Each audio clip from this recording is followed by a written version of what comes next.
नमस्कार। हम पढ़ रहे थे उपसर्ग हिंदी व्याकरण। हिंदी व्याकरण में 3 प्रकार के उपसर्ग थे: संस्कृत के उपसर्ग, हिंदी उपसर्ग और विदेशी उपसर्ग। तो संस्कृत के उपसर्गों को पढ़ लिया। उनमें से कुछ संस्कृत के उपसर्ग और हैं जो हिंदी में प्रयुक्त होते हैं।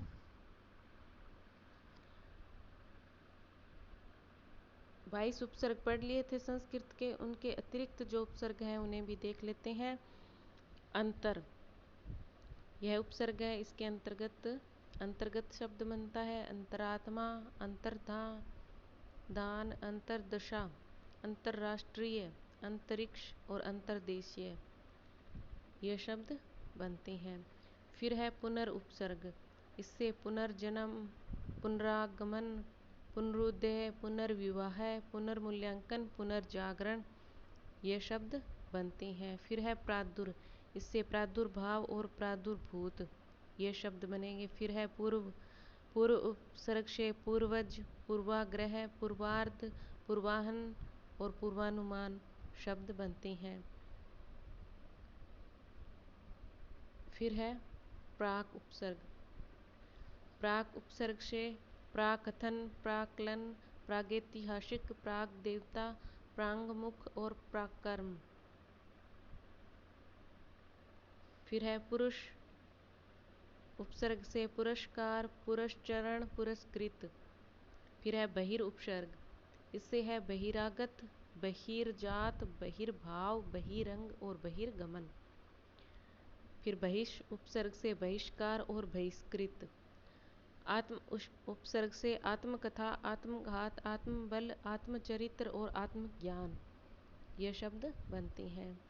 फिर इसी तरह है सह उपसर्ग। इससे सहपाठी, सहकर्मी, सहोदर, सहयोगी, सहानुभूति और सहचर, ये उपसर्ग बनते हैं। फिर है स्व उपसर्ग।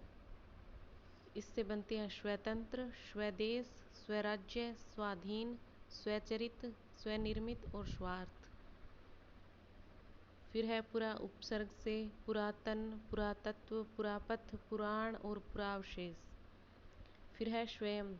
इससे है स्वयंभू, स्वयंवर, स्वयं सेवक, स्वयं पाणी और स्वयं सिद्ध, ये उपसर्ग बनते हैं।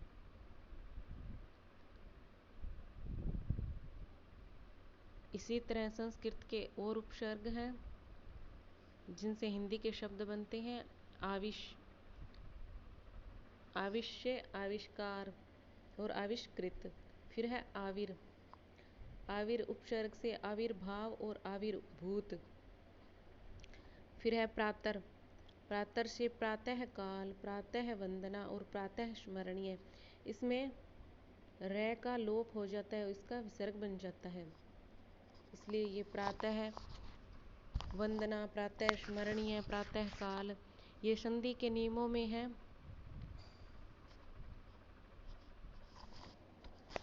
कि रै का विसर्ग हो जाता है। व्यंजन संधि के अंतर्गत और विसर्ग संधि के अंतर्गत ये पढ़ेंगे। फिर है इति उपसर्ग से इति श्री, इतिहास, इत्यादि और इति वृत्त। इसी तरह अलम से अलंकरण, अलंकृत और अलंकार शब्द बनते हैं। तिरस उपसर्ग से तिरस्कार और तिरस्कृत शब्द बनते हैं। तत् उपसर्ग से तल्लीन, तन्मय, तद्दित, तदंतर, तत्काल, तत्सम, तद्भव, तद्रूप शब्द बनते हैं। अमा उपसर्ग से अमावस्या और अमात्य शब्द बनते हैं। सत उपसर्ग से सत्कर्म, सत्कार, सद्गति, सज्जन, सच्चरित्र, सद्धर्म और सदाचार, इस तरह के शब्द बनते हैं। अब है हिंदी के उपसर्ग। हिंदी के उपसर्ग में है अन, जिसका अर्थ है नहीं के भाव में। अन से अनपढ़, अनजान, अनबन, अनमोल, अनहोनी, अनदेखी, अनचाहा, अनसुना, ये शब्द आते हैं। फिर है अध उपसर्ग से, जिसका अर्थ होगा आधा। इससे होगा अधमरा, अध पका अर्थात आधा पका हुआ, अध जला आधा जला हुआ, अध गला, अध कचरा, अध खिला, अध नंगा, इस तरह शब्द बनते हैं। ऊ उपसर्ग से ऊ चक्का, उजड़ना, उछलना, उखाड़ना, उतावला। फिर है ऊन। ऊन का अर्थ होता है एकम। जैसे 19 है अर्थात 20 से एक कम। 29, 30 से एक कम। 39, 40 से एक कम।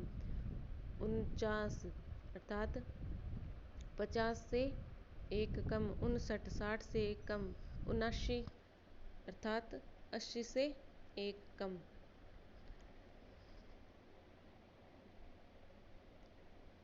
तो ये उन उपसर्ग है, इसको विशेष ध्यान में रखेंगे।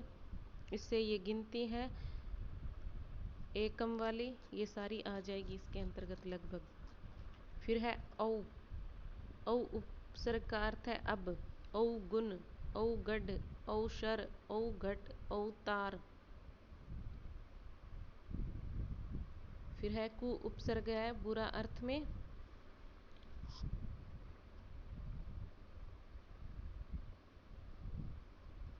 कु से कुरूप, कुपुत्र, बुरा पुत्र, कुकर्म, बुरा कर्म, कुख्यात, बुरी ख्याति, कुमार्ग, बुरा मार्ग, कुचाल, कुचक्र, कुरीति, ये कु उपसर्ग से बने हैं। फिर है चौ।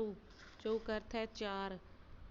चौराहा, चार राहों वाला। चौमासा, चौपाया, चौरंगा, चौकन्ना, चौमुखा, चौपाल। फिर है पच। पच से पाँच। पचरंगा, पांच रंगों वाला। पचमेल, पांच मेल वाला। पचकुटा, पचमढ़ी। फिर है पर। पर मतलब दूसरा और। परहित, परदेसी, परजीवी, परकोटा, परदादा, परलोक, प्रकाज, परोपकार, ये शब्द बने हैं पर उपसर्ग से। फिर है भर उपसर्ग से।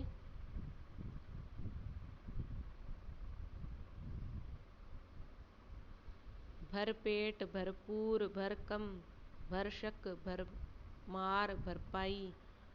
भरपेट मतलब पूरा भरा हुआ है पेट जिसका। बिन।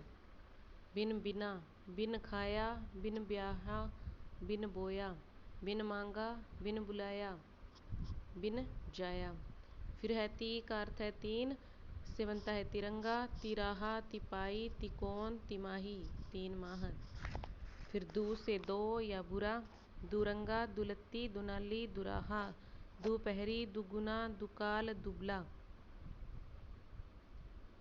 दुकाल मतलब बुरा काल। दुगुना, 2 गुना। का अर्थ भी बुरा से ही है। का से कायर, का पुरुष, काजल।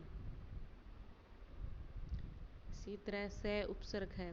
से सहित, सपूत, सफल, सबल, सगुण, सजीव, सावधान और सहकर्मक। फिर है चीर उपसर्ग से।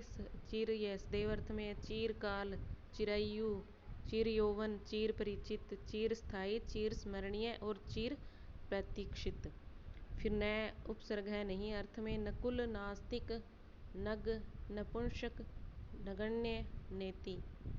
बहु उपसर्ग है ज्यादा अर्थ में। बहुमूल्य, बहुवचन, बहुमत और बहुभुज।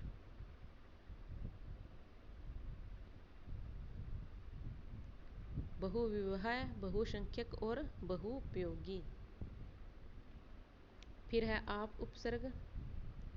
आप मतलब स्वयं। आप काज, स्वयं का काज, स्वयं का कार्य। आप बीती, स्वयं पर बीती हुई।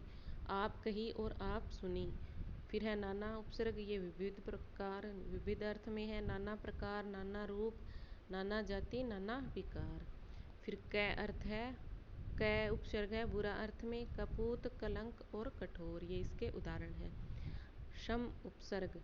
सम समान अर्थ में है। समतल, समांतल, समदर्शी, समकोण, समकक्ष, समकालीन, समचतुर्भुज और समग्र। ये हो गए हिंदी उपसर्ग। अब है विदेशी उपसर्ग। विदेशी उपसर्ग